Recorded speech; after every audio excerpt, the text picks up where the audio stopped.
Hi everyone, welcome to this reading. I have my crystal ball off to the side, so I will be scrying throughout this message. If you're new to my channel, my readings are a little different, and if you're turning, welcome back. You know how we do if it doesn't resonate with you. If you're forcing the story to fit, arguing with it in any way, just leave it behind for the people who it's meant for. So let's go ahead and let's begin. Taking a step aside.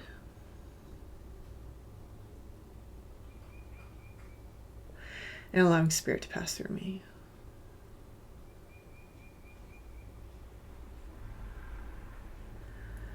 Opening up to receive information.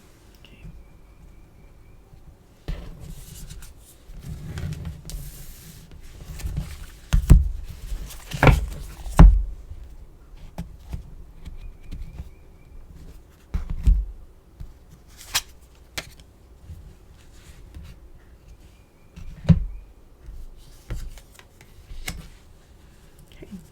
So we have the Eternal Child, we have the Six of Cups, and then we have the Devil.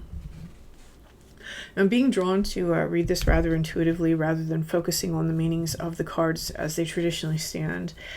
So when I see this Eternal Child, one of the things that I'm seeing is I'm seeing that the sun is the solar plexus, and that the solar plexus is shooting a different array of colors. So whoever this message is for, your sense of identity is comprised of many different things, right? Many things that maybe you like to do, many things, many hats, I'll say. And these many hats, they have this sort of mystical aura around them with this color like blue and indigo fading in the background. So this all comprises part of someone's purpose. All the varied things that you like to do, they're all going to be part of whatever it is that your purpose is, whoever this message is for. Now, you may know what that purpose is. You may still be on the path of your soul discovering what that is. Here with the Six of Cups, there's something about from early childhood. Again, we have a lot of child themes coming up. I do feel that whoever this message is for, you are somebody who is really tuning into that aspect of yourself, maybe getting back into that more innocent nature of yourself. And there seems to be this real solar energy coming through. The solar energy could be this type of authenticity. You know, when we talk about the sun, we're talking about illumination. We're talking about consciousness. And so there's something here about the path of consciousness has been one that someone has dedicated themselves to, becoming aware of things, both outside of them, inside of them, how things are working within them to affect their reality. There is this conscious awareness that is really front and center here. With the Devil card showing up on the right, I think that one of the things that a person has really been working on is those lower qualities. By lower, I'm not really saying bad, right? I think that we really need to use different terms for the things that we describe. I'm literally speaking about lower. So things that are found in darker spaces within us. This may be shadow work when the devil shows up. It may be things that we repeat in terms of cycles. It may be habits that we are bonded to. It may be limerances that we're stuck inside. For a very few of you, this is going to hit on addictions. And whenever the Devil card shows up, this is something that we have a very hard time working through. It's something that we have a very hard time seeing first and foremost. And then once it's seen, it's hard to actually remove ourselves from it or to heal it. And the point of the Devil card is that these are the things that your soul has come into this lifetime to heal. And one of the things that's interesting about this particular Devil card is it almost seems to have a card on its head. It's like pulling cards. It's got this tunic that has, like, you know, the Ace of Hearts on it. And it has a card on its head. So for some of you, this is going to touch on limerence. And if you're unfamiliar with what limerence is, definitely look that up, especially if you're somebody who you find yourself overthinking or thinking constantly about another individual, even though they're not necessarily in your life or participating in your life in such a way that warrants it. Now, here, one of the things that I'm seeing with this card on top of the head is that there seems to be some sort of fate or future or destiny that someone is placing all of their hope on without understanding exactly what it is. And I do want to say, because the limerence thing is coming up so strongly for me, especially with the two in the background, but they're shadowy, they're not illuminated, meaning it's not really true, it's not really a thing. Definitely understand if you are placing a spiritual layer over a particular person or a particular relationship, because if that person is valid on their own and their presence inside your life is valid on its own, they don't necessarily need that spiritual layer, right? It tends to be a pretty unhealthy thing to do when we do things like that on another person. It just puts a lot of responsibility on another person that they didn't ask for. The reason why I feel like I'm being told to like kind of go in this direction and harp on this is there's definitely a tower moment coming for somebody. Okay. I almost feel that someone here with this candle, you may even be doing magic on someone to try and get them to like you, or practicing manifestation to try to get someone to admit their feelings or come to you in some way. I almost feel that whoever it is that you're doing this with, you're really playing with fire. Okay, so I just have to say that because it is coming through very strongly. Now, for those of you who this isn't the storyline and it's not about limerence, they're bringing me back to this sort of image right here. There's almost like this portal-like energy that's opening up because of some sort of work that a person is doing in these darker spaces. It's like there is something that we are making peace with, and because we're making peace with it, there's new opportunities and new doorways that are opening up for us. The interesting thing about this is that sometimes what comes through those doorways before we've reached a certain level of healing, depending on how unhealed you were, right? Depending on what it is that you've been through, sometimes those portals and those opportunities don't necessarily permit positive things to pass. They have to sometimes permit questionable things through before they allow positive things to pass first, because we have to train our subconscious into understanding that we no longer tolerate particular energies. We also have to train our subconscious not to be afraid, depending on what type of path you're on. And so if it's a path where you're being trained not to be afraid, these questionable energies may be coming to you in terms of spirits. If it's a path where you're being taught, where you're reprogramming your reality, it's going to come to you in terms of people, questionable people. Okay. I'm seeing an anvil, so I feel that an anvil is an important symbol for somebody who this message is for. Okay.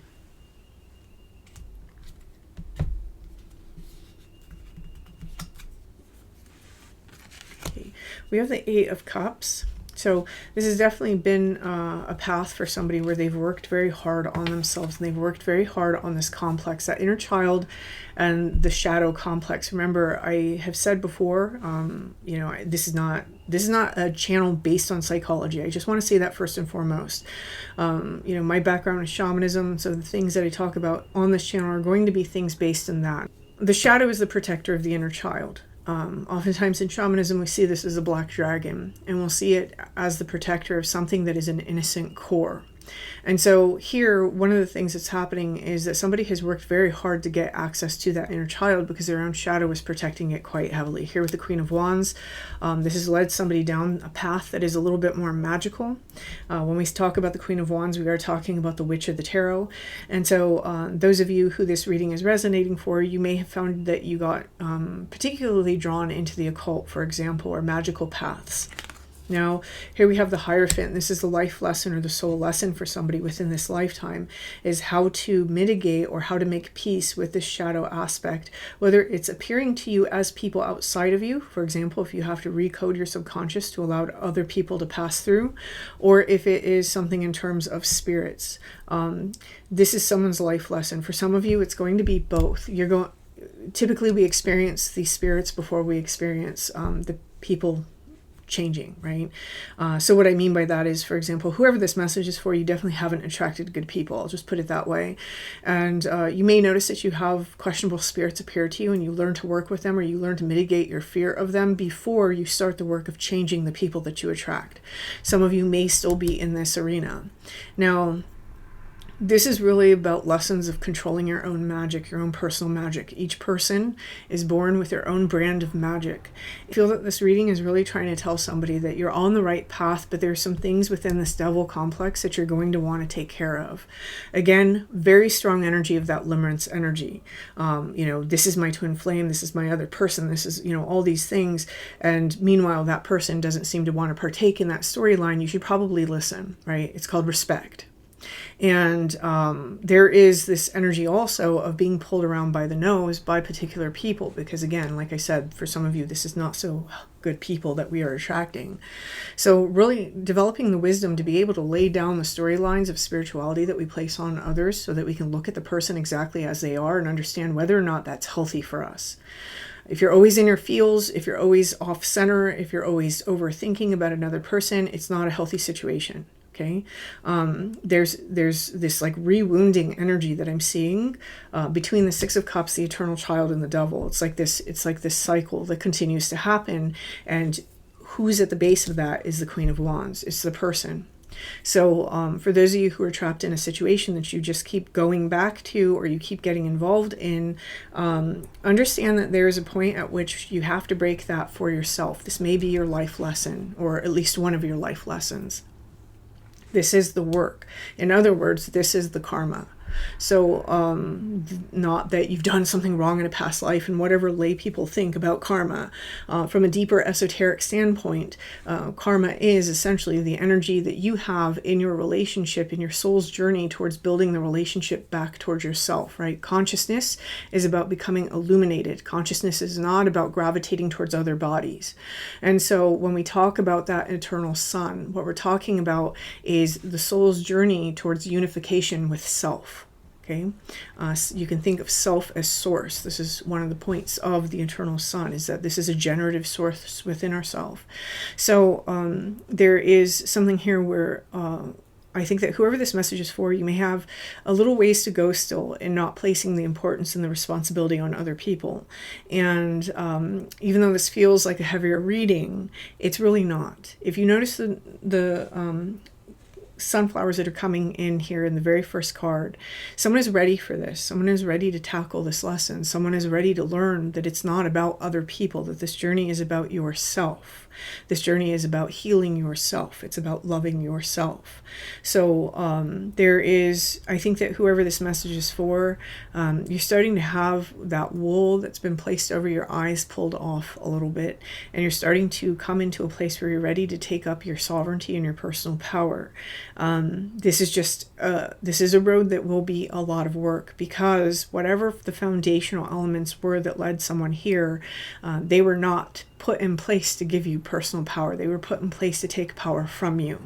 So this may be a lot of work for somebody, but this is how the Queen of Wands kind of graduates in the Hierophant. When we talk about the Hierophant, with the Queen of Wands being the Witch of the Tarot, we're really going back to that archetype of the witch. And the archetype of the witch is not necessarily a positive thing. That's not to say that witches in general are not positive. It's how it works in the human collective unconscious, right? It's not necessarily a positive force. In most cultures, witches were seen as evildoers, as people that would harm you, they would place curses on you. And here with the graduation into the Hierophant, this is where this archetype matures. And it's not because it's a man, it's because the Hierophant really represents someone who sits upon their throne and has the power to loose and the power to bind. So there's something about being able to control oneself. That's what's missing out of this triad here, is that level of self-control. Once that self-control is gotten, this energy no longer factors in as an important part of the reading. It becomes more mature, right? We might see, for example, the King of Pentacles instead, or maybe even the Hierophant himself instead in that position. But because this Devil card does show up inside this position with these other two cards, it means that someone is still bound to something. And this is a lesson. The Devil card is always a lesson. It doesn't mean that there's a teacher out there trying to teach you a lesson. It means that it's the obstacle that is standing in the way of your soul reintegrating within itself, understanding who it is, what it is, and remembering where it came from. So this is a very important part in someone's spiritual journey right now. I do feel that someone is very much in the Queen of Wands energy right now, and this graduation process simply requires that we examine the energy that's touching it. We need to examine that Devil energy a little bit, what it is that we're bound to, whether it's a person, a place, a thing, a habit, an addiction, what it is that's occupying our heart, occupying our mind, not allowing us to live in a very healthy, centered way. So I'm going to leave that here. This is one of the obstacles that once we overcome it, it allows us to step into our true power. So I actually like this reading because of that. So whoever this message is for, I wish you the best of luck with this, and until next time.